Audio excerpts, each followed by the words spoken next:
evolution, how morality is essentially, it's just an evolved way to control one another and keep going, right? Because we need to coalesce as a group, and you're going to have different moral standards evolve in different things, just like different skin colors will evolve in different environments. Different moral norms, they're not written in stone. They are to protect a type of society that grows up in a particular environment. But what's happened is there's been massive shifts. There's been a technological shift. There's been the Industrial Revolution. So our morality is rapidly, almost like a comet hit planet Earth, forced to evolve to a rapidly changing thing. And I'm getting to my point, but he gives the example of, have you heard of the foxes in Russia that have been domesticated? No. So some guy in the 50s or 60s takes a group of wild foxes, and he just hard pressures natural selection, meaning he picks the friendliest ones from each generation and breeds them. What does he do with the non-friendly ones? Who knows, man? Just kills them. It's Russia. Just a slaughter fest of foxes. I have no idea what happens. And maybe they just go out in the woods. But he keeps them and creates them, and 60 years later, they're domesticated. Now, they're not as friendly as a dog, but they'll live in your house. They won't bite you. They're domesticated. And that's in 60 years, not a ton of generations. Point being, when you put hard evolutionary pressure on something, you will get dramatically different results in a short period of time evolutionarily. So what might have taken millions of years with the planet can take less time if there's hard pressure. So my question to you is, what shifts do you think in our society are being selected for today with the world that we live in? And that's a big question. It could be the types of dating that's happening today. It might be the types of things that make people successful and more likely to procreate. I'm curious, because I didn't know the answer, but we've undergone as a species a lot of different shifts.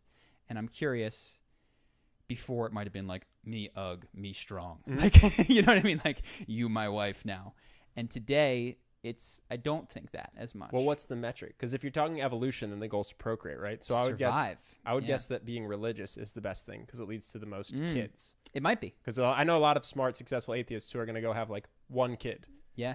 Versus somebody who is going to have 8 kids. If you play that out for 10 generations, you're going to get crushed by the people that are having 8 kids. Yeah. And I think that tends to be people who are more religious. Well, I think you raise a good point because perhaps the biggest thing to happen in evolution is contraception, right?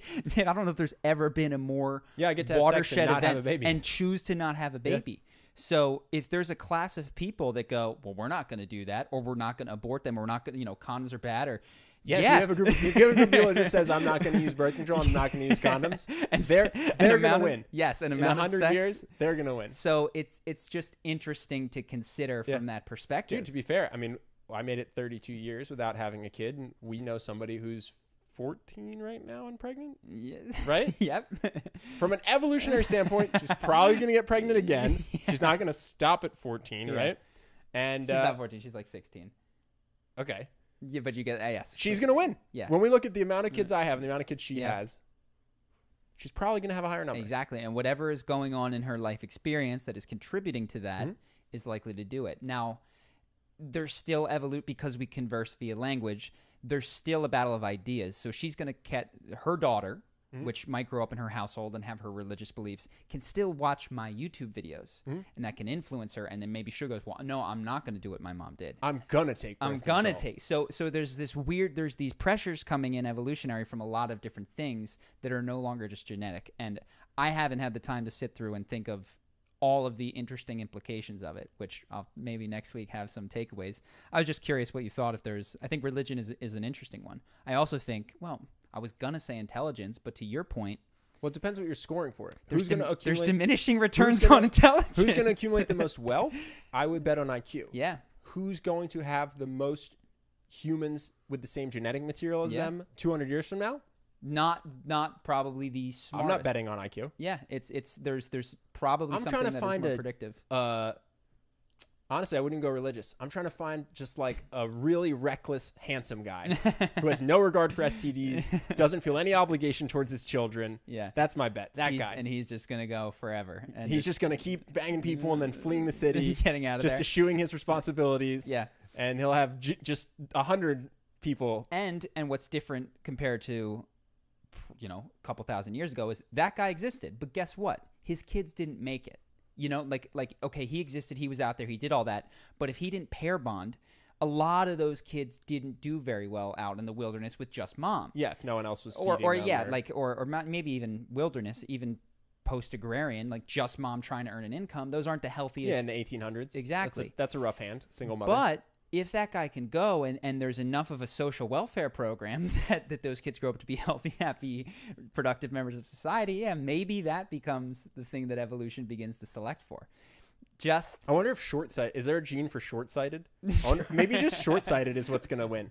But only short-sighted in particular areas, because if you might not make it to reproductive age if you're sticking a fork in the socket, and you're going, oh, I wonder what this does. Like that could end you. So there's these interesting balances on either side.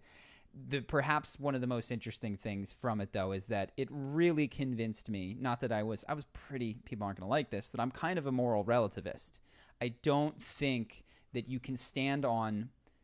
So if you have two different concepts of morality, let's say that you have do people not like this? Isn't this pretty no, like Sam Harris, for instance, is very anti-moral relativism. He will say moral relativism, just so people know, is the idea that there's no objective, absolute morality. Yes. The morality is just based on some confluence of events and historic tradition and stuff like that. But doesn't the world even just show that? Like, morality is different in every But Sam country. Harris would argue that his morality Western is right. values are right, are better and lead to human flourishing in a way that is, for instance, he often compares it to Islamic Sharia law or something like that.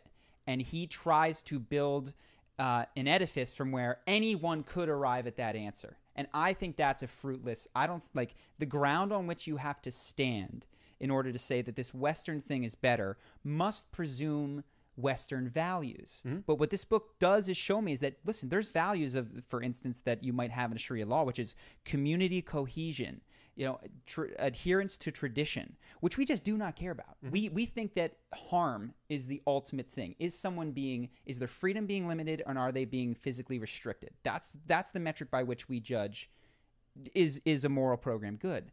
But that's baked into this. It's not necessarily baked into this other moral system to the same degree. So to grade this moral system on how many people are harmed or have their freedom limited is to stand on this ground and then look down on this other morality. And every moral philosopher's tried, who fights moral relativism, has tried to say, no, I'm not standing on Western grounds. I'm standing on objective grounds that you can get to through pure human reason. Yeah. I find that very unconvincing. And this book has taken me farther down that. Has anyone ever disproved the golden rule? Disproved? Like, as the golden rule, not just the ultimate standard of morality? It depends what you value. What if you value just you getting ahead? Then you guys just be nice to me and I'll treat you however I feel. Well, that's not how they would. That's not the goal. That's a misapplication of the I know. That's rule. what I'm saying. That's what I'm saying. It's like you're saying, isn't the golden rule great? I'm saying, well, if my moral landscape is screw everyone else, only me, then the golden rule doesn't work very well, because I want you to treat me differently than I treat you. I want to exploit you. Well, you're just not willing. So you're not willing to follow the golden rule. That's what you're saying. Yes. That doesn't disprove it. You're just going, no, I don't want to follow that. What do you mean disprove? So you're saying some people believe in Western values, some people believe in Sharia law, some people think you should wear a certain clothing because of God, some people say, but like, isn't it pretty universal you should just treat people the way that you want people to treat you? No. For instance, you could only women have to wear a hijab. So I'm saying where they would fail this is in their definition of people, right? They think that men and women should be treated differently. There's different morality. Sure. You literally have a moral. Well, then they would distinguish men different than women. So let's move away from Islamic so it doesn't get too heated. But you go back in time, you look at Hammurabi's Code, which is one of the first. It was eye for an eye, but only if you're at the same class. Yes, yes. So we treat each other the same, but I don't think a lot of people realize that. Yeah. Our slaves get treated differently than we get treated, and there's all different kinds of people. There's people that you've captured but aren't totally slaves. There's your these were people who were born into slavery. There's women who are in a third class completely. So sure, golden rule, assuming that all humans count as humans. And then what we're trying to do is expand that golden rule in some ways even beyond species, right? To go, maybe it's not so nice to lock a cow in a cage so that you could eat it in a few years. Well, you think that, but then you keep telling me to lock my dog in a cage. So where's your... So Where do you lie on this morality? Won't eat a cow, but you will cage a dog. I'm a speciesist. No. But you're right. You're right, is that people generally follow the golden rule, except that they just define, shrink and expand the people that applies to, right? Oh, my family are the only people that matter, but my neighbors, screw those people. So, yeah, man, it's just shown me how morality evolved like an eye or like a hand, and it serves a purpose, which is group cohesion, is to make things work.